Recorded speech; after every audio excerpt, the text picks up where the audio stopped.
My name's Eric. I'm 33, and if you asked anyone in my family, they'd probably describe me with one word. Dependable. Not in the warm, fuzzy way, though. More like the kind of dependable you'd use to describe a vending machine. Punch in a number, and it gives you what you want. I didn't come from money, but I worked my way into it. Coding, consulting, investing. I grinded for years while my cousins partied, while my uncles racked up debts and blamed the economy, and while everyone else just kind of existed. I didn't mind at first. I liked helping. I liked being the guy who could show up and quietly take care of things. My mom used to say, "You're a good man, Eric. It's okay to take care of your people." And for a long time, I believed that. But lately something had been eating at me. It wasn't any one thing. It was more like death by 1,000 slices. Like how my Aunt Diane always introduced me as the one who works with computers or whatever. Or how my cousin Nate joked that I should start carrying a checkbook to every family function. It was the way they made group decisions without me, but then expected me to foot the bill. A pattern I had been too exhausted, too guilt, or too brainwashed to confront. Still, I let it slide. Because confronting it would mean facing something uglier, that I wasn't respected. Just used. The tipping point came on a Wednesday. It was late afternoon. I had just finished a call with a client in Singapore, and I was debating whether to skip dinner or microwave some sad leftovers, when my phone buzzed. Uncle Ray, mobile. I didn't answer. It went to voicemail. Then, 5 seconds later, it rang again. I was about to let it go again, but something made me swipe. I put it on speaker, more out of laziness than anything, and just said, "Hey, Uncle Ray." Except, Uncle Ray didn't respond. Instead, what I heard was him laughing. Loud, wheezy, and mean, the kind of laugh that made my stomach clench before I even knew why. I'm just saying, his voice rang out. He thinks throwing money around makes him family. Like, no joke, he actually believes we like him. Someone else snorted in the background. My stomach dropped. "Oh, come on, Ray," said a voice I instantly recognized, my cousin Nate. "He's a walking debit card. That's it. I mean, you think he'd get invited to half these things if he wasn't paying for the venue or the catering?" Laughter again. A third voice, probably Aunt Diane, added, "I told you, he's not generous, he's insecure. He needs to feel needed." It's kind of sad, really. I didn't speak. I didn't hang up. I just stood there, frozen, listening to my own blood rip me apart like I was nothing more than a line item on a budget spreadsheet. Uncle Ray again. I mean, if he wasn't such a pathetic ATM, I'd feel bad. But he owes us. We raised him after his mom passed, didn't we? Now he's just paying it back. That's how I see it. I hung up. I couldn't breathe for a minute. Not out of rage, not yet. It was something deeper. That kind of hollow ache you feel when the foundation cracks under your feet. My chest felt tight. These weren't strangers. This was the family that hugged me on holidays, that thanked me for covering Nate's rent, that smiled when I picked up the tab at Grandma's 80th. They had looked me in the eye and said, "You're such a blessing to this family." And then, behind my back, I was just the ATM. I didn't sleep that night. I lay in bed, staring at the ceiling, replaying the call over and over like some twisted podcast. Part of me wanted to call back and confront them right away. Another part, the colder part, told me to wait. Let it stew. Let them believe I hadn't heard anything. So I waited. The next day, I went through my bank statements and made a list. It was longer than I thought. Monthly payments I'd set up years ago and forgotten about. Ray's car note. Nate's gym membership. Aunt Diane's phone plan. I'd even been covering the insurance on Grandma's house because she couldn't afford it anymore. In all, it was nearly $2,600 a month. And that didn't even include the one-off things, vacations, tuition down payments, emergency repairs. I was a full-fledged, multi-service subscription plan. I didn't tell anyone what I was doing. I just logged into each account, canceled every auto payment, and removed my card from everything. It took a couple hours, but when I was done, I felt lighter than I had in years. Not triumphant, not smug, just clear. 3 days later, the text started. First from Nate. "Yo, did my gym mess up? My card got declined, LOL, can you check?" Then Diane. "Verizon says the payment didn't go through?" Then Ray. "We got a late notice on the car loan. Did you forget?" I ignored them. That's when the calls came. Dozens. First calm, then confused, then frantic. I let them all go to voicemail. On the 4th day, I got a text from my aunt that just said, "Call us." Now, something's wrong. No, something wasn't wrong. Something had finally been corrected. But I didn't reply. I just sat there, sipping my coffee as my phone buzzed nonstop. Each ring was a little echo of their panic, a little reminder that they were only reaching out now because the gravy train had skidded to a stop. That evening, I checked my messages again. One from Ray stood out. "You're being childish. After everything we've done for you, this is how you repay us? This is family, Eric. You don't just cut us off. We count on you." That one made me laugh. A short, bitter sound I barely recognized coming from myself. But it was the message after that, the one from my cousin Nate, that made me pause.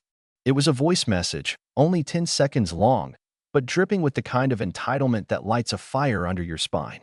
"Okay, seriously, Eric? You think cutting us off makes you better than us? You're not.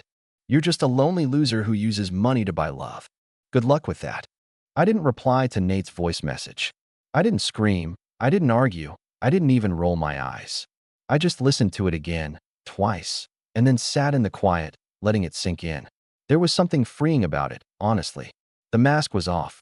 They'd finally said the quiet part out loud. The next morning, I opened a fresh Google Doc and titled it Housekeeping. I went through my calendar, bank logs, and emails, basically doing an audit of every string they'd ever attached to me. Anything I had funded, subscribed to, co-signed, or connected myself to for anyone in the family went on that list. And as I added each entry, I started typing up the details of the arrangement, just to remind myself how things had gone down. Ray's car loan took over payments in 2021 after he temporarily lost his job. Has not made a single payment since. Car is in my name. Nate's rent paid 6 months of back rent in 2022 to avoid his eviction. He swore he'd pay me back with interest. He didn't. Then asked for help again when he got fired. Paid again. Still unpaid. Aunt Diane's phone plan. Added her to my family plan in 2020. Said she'd Venmo monthly. Hasn't in 18 months. It was grotesque seeing it all laid out. And worse, remembering how each time they'd made me feel like doing this for them was the bare minimum. That I was somehow a bad person if I didn't help. That helping was proof I loved the family. I thought about that a lot. About how their love always seemed to come with invoices attached. By the afternoon, I had a list of 11 active financial ties, all of which I'd now severed. The only one I left untouched was my grandma. She was the only one who'd never asked for a cent. In fact, she was the only one who ever refused when I offered. I remembered one time, years ago, I tried to pay for her prescriptions, and she looked me straight in the eye and said, "If you want to help me, sit down and talk to me once a week. That's the only payment I need." I'd been so busy since then, I hadn't visited her in months. That changed immediately. I drove to her house that Sunday. She opened the door like she always did, with a smile and a plate of something warm, homemade cheese bread this time. I hugged her, and for the first time in weeks, my chest didn't feel tight. "You okay, sweetheart?" she asked, eyeing me like only a grandma can. "I will be," I said. She patted my cheek. "Then come in and eat." We talked for 2 hours. Not about the others. Just about her garden, about how she hated her new doctor, about the book club she'd quit because some people think sarcasm is rude, apparently. I left feeling more grounded than I had in years. On the way home, my phone buzzed again. This time, it was from a number I didn't recognize. I let it go to voicemail, but curiosity got the better of me, so I played it once I parked. "Eric, this is Carla, Ray's wife. I know things are tense right now, but I just wanted to say we didn't mean for you to hear that. Ray was just blowing off steam. He's been stressed, and, well, you know how families are. Please don't do anything drastic. Let's just talk, okay? You're still part of this family." That was the moment I realized they still thought they could fix this with words. That if they just said the right blend of guilt and sweetness, I'd crawl back like I always had. But I was done crawling. That night, I did something drastic. I called my lawyer. Not for anything crazy. No lawsuits. No scorched earth nonsense. Just a simple consultation. I asked how to legally reclaim my name from anything tied to theirs. It turned out Ray's car was in my name, but the insurance? Registered under his. That could have gone very badly if he'd crashed it. My lawyer raised an eyebrow and said, "You're lucky they haven't gotten you sued." So we started the process. Certified letters went out the next day. Car repossession initiated. Lease agreement terminated. Phone line disconnected. The works. I didn't say a word to anyone. But apparently, the silence hit harder than anything I could have said. Because by Thursday night, my voicemail inbox was full again. Not with jokes, Not with guilt trips. With screaming. Ray left a 6-minute message swearing at me without actually cursing, which was impressive. Diane's message sounded like she'd been crying. Nate just yelled into the phone. You think this is funny? You think you're better than us? No, Nate. I know I'm better than this. Then came the group chat message. Family chat, 16 participants. Ray, Eric, you've made your point. Now undo it. Before someone gets seriously hurt. Aunt Diane, you're punishing everyone for one dumb conversation. Please think about how this looks. Nate, bro, you're sabotaging your own blood. Don't forget where you came from. That one made me laugh out loud. Because I hadn't forgotten. They had. Every time they took. Every time they whispered. Every time they turned me into a wallet with a heartbeat. They were the ones who forgot. And now they were panicking because I was reminding them. I didn't reply. Not yet. But I did book something. The same venue where I'd paid for Nate's 30th birthday. The one with the rooftop and private bar. I booked it for a Thursday night and put down a deposit. Then I made a guest list of my own. Friends. Colleagues. People who never asked me for a dime, but always made time for me. People who didn't treat kindness like a transaction.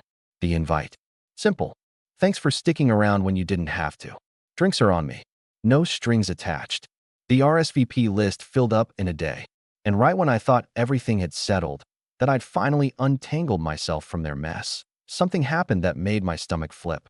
I got a notification from my bank. My heart sank as I stared at the notification on my screen. A $9,800 charge. Attempted by Ray. On a dusty, forgotten joint account I'd opened years ago, back when I still believed where family meant something deeper than convenience. I opened the banking app and scrolled back. The account hadn't been touched in over 2 years. It was originally created when Uncle Ray claimed he needed help rebuilding his credit after a bankruptcy.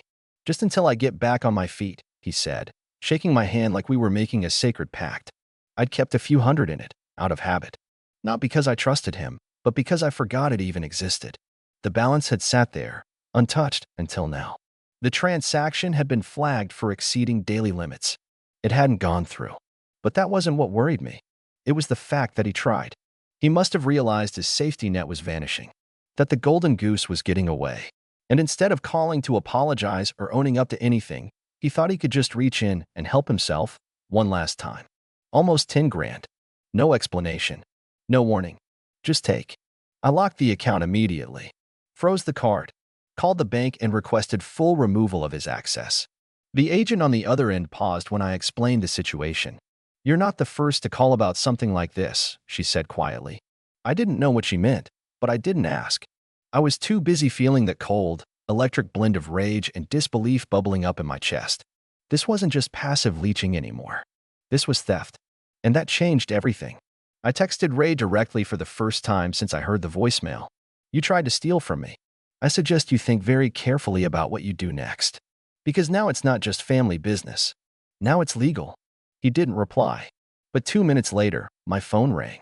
I let it go to voicemail. Then it rang again. Then again. Finally, I picked up. Not out of curiosity, out of strategy. His voice cracked the second I answered. Eric, listen, man. I didn't. I cut him off. Stop. Talking. Dead silence. I could feel the heat rising behind my eyes, but I forced myself to stay calm. I needed him to panic, not me. You tried to move $10,000 out of an account you don't own. Do you understand what that means, Ray? He fumbled. It wasn't like that. I just thought, maybe you'd left it there for. You thought you'd get away with it. That's what you thought. I kept my voice low, calm, which somehow made it even more terrifying. After everything I've done for you, after all the times I bailed you out, I heard what you said, Ray. I heard everything. Silence. Then, Eric. I was just venting. You know how family talks. It wasn't personal. That's when I laughed. A short, sharp bark that startled even me. Wasn't personal? I was the topic, Ray. It doesn't get more personal than that. He tried again, voice cracking. Come on, kid. You know I've always had your back. No, you've always had your hand out. And I'm done pretending not to notice. He started raising his voice. You think you're better than us now? You think money gives you the right to judge? No, I said, ice in my throat. I think character gives me the right. And you haven't shown a shred of it. I hung up. My hands were shaking, but I felt clean. That kind of clean you only feel when you finally take out the trash after pretending you couldn't smell it. The next day, I called my lawyer again. This time, we went over every single legal thread Ray could pull. I had him formally removed from the joint account, had my name removed from any remaining assets tied to his, and initiated documentation for attempted unauthorized withdrawal. We didn't press charges yet, but we filed a formal notice with the bank, which meant if he tried anything again, it would become very real, very fast. 2 days later, I started getting messages from extended family members I hadn't heard from in years. A second cousin I barely remembered DM'd me on Facebook.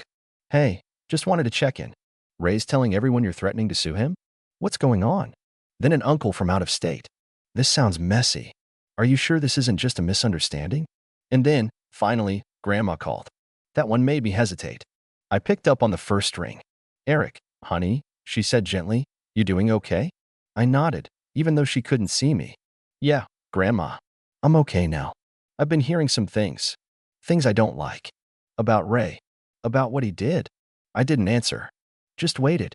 "I want you to know," she continued, voice a little shaky, "you're not wrong for protecting yourself. You gave them more than most people ever would. But there comes a time when love has to stop making excuses." My throat tightened. "Thanks, Grandma." She sighed. "They'll twist it, you know. They already are. Saying you've changed. Saying you think you're better." "I have changed," I said quietly. I just finally started listening to what they were saying behind my back. We talked a while longer. She asked if I was still coming by for dinner. I said, of course. Then she said something that stayed with me all night. "They'll try to punish you for growing. Don't let them." That weekend, I hosted the rooftop party I'd planned. The people who showed up? Real friends. Clients I respected. One of my mentors from my first job. A guy I once tutored who now ran his own tech startup. The room was full of laughter, music, clinking glasses, and zero manipulation. I raised a glass halfway through and said, "Thank you for showing me that I don't have to pay for love. That being appreciated isn't supposed to come with a receipt." They clapped, cheered, toasted. And then, right when I thought the storm had passed, right when I was thinking maybe, just maybe, the drama was behind me, my phone lit up with a message from a contact I hadn't spoken to in 10 years. "Dad." He wasn't at the party. He wasn't supposed to know about the party. But the message was short. "Looks like you made quite the mess. I hope you're ready for what comes next." The message from my father shouldn't have shaken me. But it did. I hadn't spoken to him in over a decade. He left when I was 15, walked out after one too many fights with Mom, and when she passed a few years later, he didn't even show up to the funeral. I told myself he no longer existed. Easier that way. Cleaner. But there he was, popping up like a ghost. One sentence, no greeting, no apology, just a threat wrapped in vague smugness. "Looks like you made quite the mess. I hope you're ready for what comes next." For a moment, I just stared at the screen. Part of me wondered if Ray had pulled him out of the woodwork, if this was some pathetic last-ditch effort to guilt-trip me into folding. If so, they had no idea who they were dealing with anymore. I didn't reply. Not to him. Not to any of them. But what I did next was probably the most satisfying part of this entire ordeal. Over the years, I'd quietly kept a digital folder of everything. Receipts, Venmo screenshots, payment confirmations. Every time someone in the family said, "Just this once," or "Can you spot me?" I logged it. Not out of paranoia. At first, I just wanted to track how much I was giving. Then it became something else. Proof. Evidence. Insurance. So I compiled it all into one beautiful, brutally organized PDF. The cover page was titled, "For the Record." It included $3,800 to cover Nate's rent in 2022, $1,200 for his emergency dental surgery the following year, $7,000 in cumulative payments toward Ray's car note over 3 years, $650 per month for Aunt Diane's phone plan across 2 lines, $9,300 toward various family emergencies over a 4-year span, $2,000 for a weekend cabin trip I wasn't even invited to attend.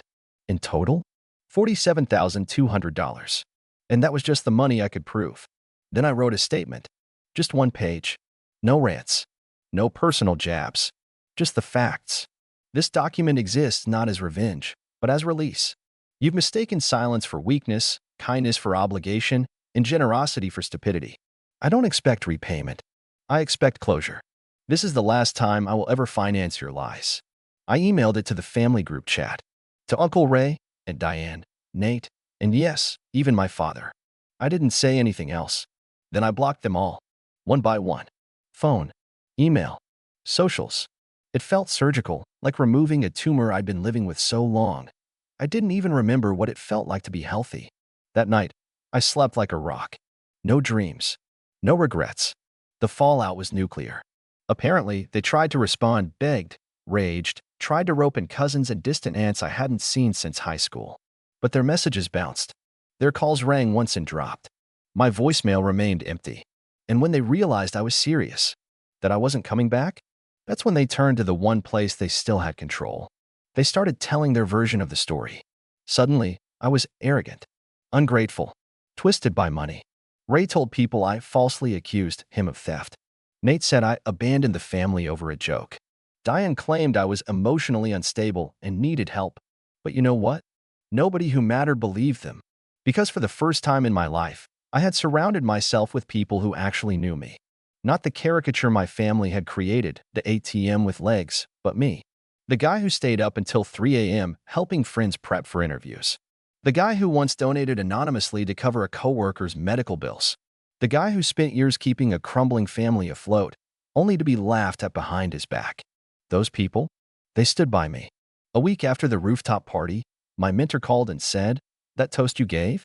I think that was the real beginning of your life." He was right. I stopped paying for approval, and I started investing in peace. I picked up old hobbies I had let die under the weight of obligation. I joined a local photography club. I signed up for weekend hikes. I volunteered at a youth coding nonprofit on Saturdays, teaching high schoolers the skills that had once given me a lifeline. And slowly, I started healing. Then, 3 months after the fallout, I got one last letter in the mail. Handwritten. No return address. It was from my dad. The envelope was thick, pages upon pages folded carefully inside. I almost tossed it without reading, but something told me to look. Closure, maybe. Or just curiosity. The letter started formally, like he was writing a resume. "Eric, I know I don't have the right to reach out, but I hope you'll read this anyway." He went on to explain how he'd fallen into debt, how Ray had convinced him I was being selfish and needed a reality check. He claimed he hadn't meant to threaten me, just wanted to scare me into coming home. That phrase stuck with me. Coming home? What home? The one that used me? Mocked me? Treated me like a human wallet? At the end of the letter, he wrote something that almost made me laugh. "You're still my son, and I'll always love you, even if you don't forgive me." And that's when I realized he didn't get it. None of them did. They thought this was about forgiveness, about hurt feelings, about a family spat. It wasn't. It was about boundaries.